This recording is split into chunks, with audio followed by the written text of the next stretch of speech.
There's a specific type of silence that you only find in the dead of winter, 50 miles from the nearest town. It's not a peaceful silence. It's heavy. It has the kind of quiet that feels like a physical weight pressing against the glass of a window. For Elias, the night shift supervisor at the Hayes remote relay station, that silence was simply part of the job. His only company during the long hours was the soft, green glow of radar screens and an endless pot of low-corn coffee. His duty was simple: ensure the automated servers kept relaying data across the mountain range, and make sure that nothing, neither man nor beast, interfered with the perimeter fence. It was 3:17 in the morning on a Tuesday in February. Outside, the thermometer read 20 degrees below zero. It was the kind of night where absolutely nothing is supposed to happen. Until the radio woke up. It didn't start on the standard security channel. The sound began, bleeding through an unused emergency frequency. A band usually reserved for catastrophic communication failures. At first, Elias thought it was just interference, solar flares, perhaps, or atmospheric bounce from a distant storm.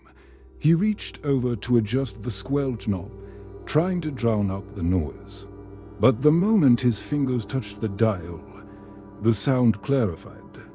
It wasn't white noise. It was a sharp, rhythmic digital screech, followed by a low, oscillating from that sounded like heavy machinery breathing. It felt intrusive. Elias grabbed the main microphone.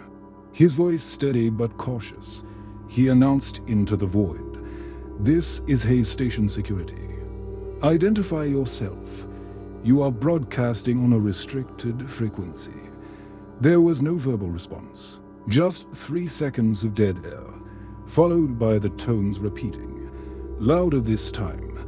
Then, a burst of what sounded like thousands of voices whispering all at once. Far too fast for a human ear to understand, as the sound intensified. The main console monitors began to flicker, the data streams froze, and the screens turned a washed-out, ghostly gray. The signal wasn't just passing through the station, it was interacting with it. Protocol dictated that if the internal systems failed, a physical check of the external antenna array was required. Elias hated protocol, especially when it forced him out into a blizzard. Stepping outside was like walking into a freezer. The wind immediately stole the heat from his face, and the sideways snow blurred the perimeter lights into hazy orange smudges. He clicked on his heavy-duty flashlight, the beam cutting a narrow tunnel through the whiteout, every step toward the 100-foot steel tower made the sound on his portable shoulder radio sharper. It was no longer just a noise. It felt like pressure building inside his skull. He was about 50 yards out when he stopped. The snow was blowing so hard it was difficult to see, but he noticed that the shadows near the base of the tower were moving in a way that defied the wind. He squinted, raising his flashlight beam toward the steel girders. That was the moment the physics of the night began to break down. They weren't flashlights or flares. 3 distinct points of luminescence were hovering silently around the midsection of the antenna. Tower. They were a glacial, electric blue, pulsing with a rhythm that perfectly matched the horrible sound screaming from his radio. Elias stood frozen. He watched as the lights moved with a fluid, haunting intelligence, drifting through the steel beams as if solid matter meant nothing to them. The cold around him deepened. Biting through his thermal gear, the air suddenly tasted metallic. Like ozone before a massive lightning strike, one of the lights detached from the tower end, floated slowly down toward the snow.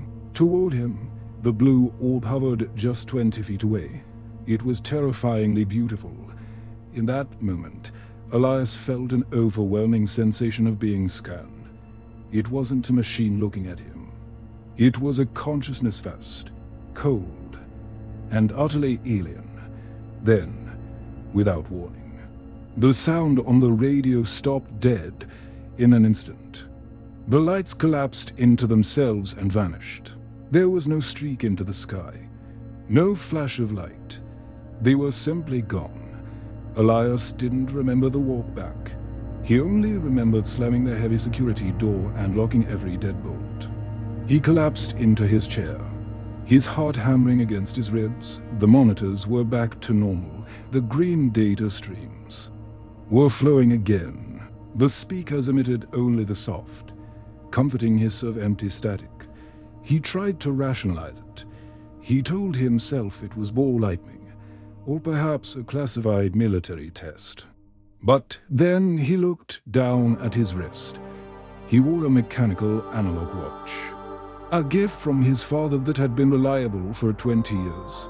The hands were frozen, stopped exactly at 3:24, the moment the light had hovered in front of him.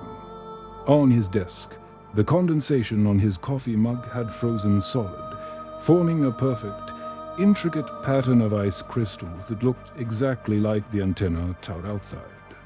Elias finished his shift in total silence. He never filed an official report. Some things aren't meant for logs, but he keeps that watch still frozen at 3:24 as a reminder that sometimes, when we build antennas to talk to the world, something else decides to talk back.